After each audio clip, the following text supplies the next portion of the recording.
Bonjour à tous et bienvenue sur l'Espace pour Actifs. Martin à nouveau avec vous aujourd'hui. Merci d'être des nôtres, toujours apprécié. Alors que le discours sur la guerre potentielle revient sur la sellette, bien sûr qu'il s'agissait tout simplement d'une pause, hein. Je pense que vous avez bien compris que tout cela était pour se poursuivre. De toute façon, c'est planifié. Et c'est ce que nous sommes en train de voir. Donc, beaucoup d'avions de ravitaillement qui se déplacent du côté des États-Unis vers l'Europe, de l'Europe vers le Moyen-Orient et tout ce qui va avec. On sait très bien ce qui va s'en suivre. Et nous avons eu une accalmie au prix des contrats futurs du pétrole au courant des dernières semaines. Et là, on est en train de voir un changement de direction. Et comprenez bien, pour vous dire à quel point, encore une fois, là, pour ceux qui ne l'avaient pas déjà compris, comment les marchés sont complètement manipulés via les produits dérivés, l'impression monétaire et tout ce qui va avec. Eh bien, le vidéo de d'aujourd'hui, le titre de la vidéo d'aujourd'hui est très simple, 15 sur 16. Eh bien, nous sommes actuellement à 15 journées de hausse consécutives depuis la dernière baisse sur le Nasdaq futur, donc sur les contrats futurs des produits technologiques, du marché technologique américain. Et on semble avoir une correction qui se dessine aujourd'hui, mais encore une fois, la journée n'est pas terminée. Mais vous voyez clairement que nous avons eu, sur 16 journées, on a eu 15 journées de hausse, ce qui est complètement débile. Et bien sûr que lorsque nous avons une hausse programmée du prix du pétrole sur les marchés, il y a une correction du côté de certaines commodités, dont les matières précieuses telles que l'or et l'argent. On l'a vu dans le courant des dernières semaines et on le revoit.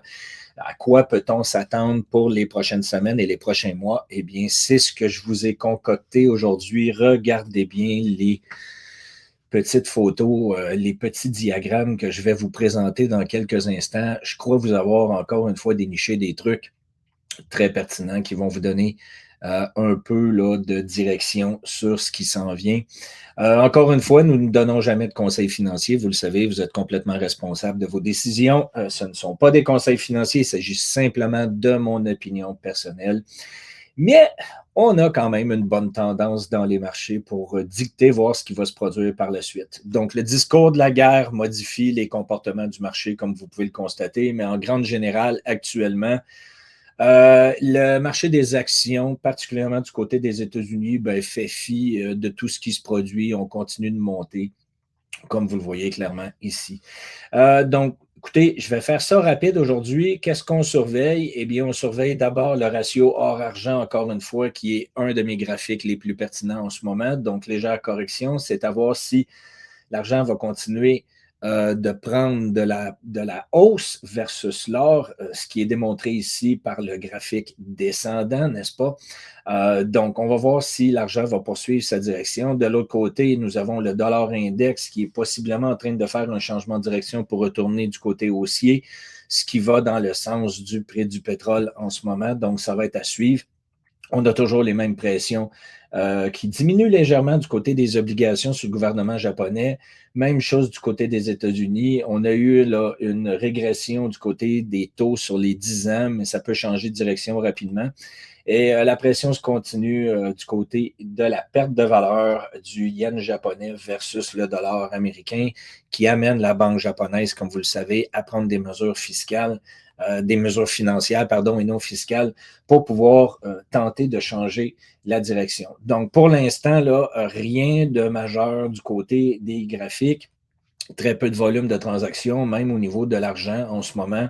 Encore une fois, tout ça qui se déroule sur des très faibles volumes. Donc, en ce qui me concerne, je n'ai toujours pas pris de position haussière pour l'instant sur le dernier mouvement que nous avons eu. Les volumes de transactions sont beaucoup trop faibles. La volatilité a diminué dans les marchés. Et ben, je vais laisser tout simplement le marché me donner un signal en temps et lieu, ce qui n'est pas le cas pour l'instant. Donc, on se souviendra tous des derniers mois, alors qu'on vous avait présenté ici et ailleurs, hein, donc nous ne sommes pas les seuls, là, avoir présenté la réalité du graphique TAS et ANS, donc de l'indication TAS et ANS qu'on voyait déjà se produire depuis plusieurs mois du côté de l'argent, du côté de l'or aussi. Et ben, on se souvient hein, que nous avons bel et bien indiqué lorsqu'on passait les autres 50 on était pour voir une explosion. Eh bien, on est passé, bien sûr, en 2025, fin 2025, de 50 on a monté jusqu'à 120 et des poussières US. Pour bien sûr corriger aujourd'hui dans les eaux d'environ 80 US. Et c'est un signal très puissant, un indicateur qui signifie là, sur le très long terme que lorsqu'on passe le triple top qu'on appelle aussi, même si ça n'existe pas dans le langage boursier, lorsqu'on finit une tasse séance, et qu'on augmente et on accélère, généralement, les mouvements sont relativement brutals. Eh bien, regardez ce que je vous ai déniché aujourd'hui. Lorsqu'on regarde l'index des matières premières Bloomberg sur les marchés de la bourse, donc encore une fois l'index des commodités, constatez qu'on est en train de faire exactement la même chose sur un graphique tasse-séance depuis 2014-2015 à aujourd'hui. Donc, vous avez une bonne idée de ce qui s'en vient potentiellement du côté des commodités. Ce que je continue de marteler sur les toits et qui veut l'entendre depuis les derniers mois d'ailleurs, où nous nous sommes positionnés avec l'espace proactif dans le marché des commodités justement à cause de cela. Et là, on a ces graphiques-là qui viennent valider en fait ce qu'on mentionnait. Maintenant, pour venir confirmer tout ça encore une fois, regardez les différents comportements que nous avons eus ici au fil des dernières années, et ça depuis 1929, lorsqu'on a eu les dernières crises économiques importantes.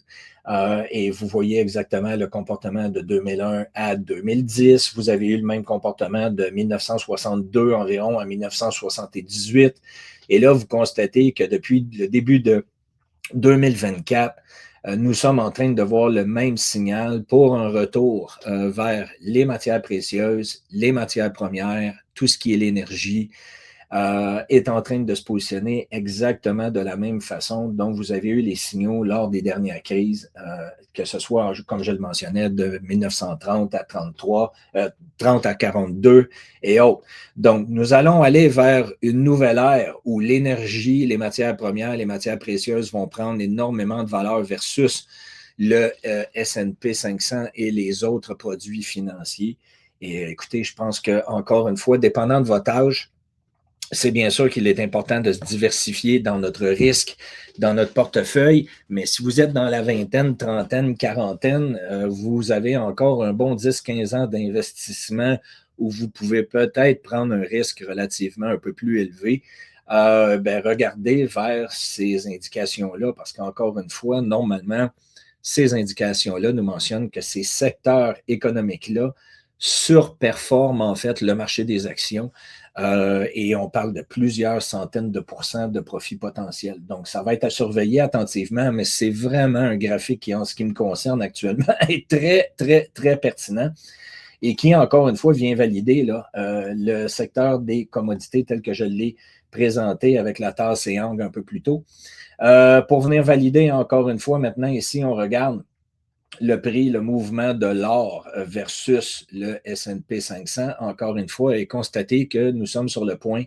Donc, d'abord, en trading technique, on appelle ça ici un head and shoulders inversé. Donc, vous voyez clairement la tête, les deux épaules. On est en train de changer de direction, potentiellement briser une ligne de tendance baissière très bientôt. Donc, ça va être intéressant de surveiller si on brise ici du côté de l'or versus, encore une fois, ici, là, le marché des actions S&P 500. Ça peut être un autre bon signal, encore une fois, pour ce qui est du marché des commodités, particulièrement du côté des matières précieuses. Et de l'autre côté, bien, généralement aussi, ce qui est intéressant de surveiller alors qu'on parle de matières premières, c'est le secteur aussi des matières premières versus les taux d'intérêt. Et nous avons généralement un retard d'environ 6 mois qui est déterminé ici sur les graphiques.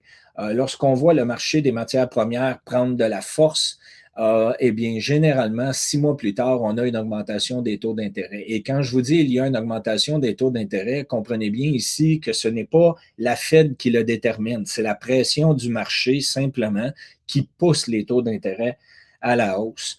Et c'est ce qu'on est en mesure de voir sur la figure que je viens de vous présenter ici.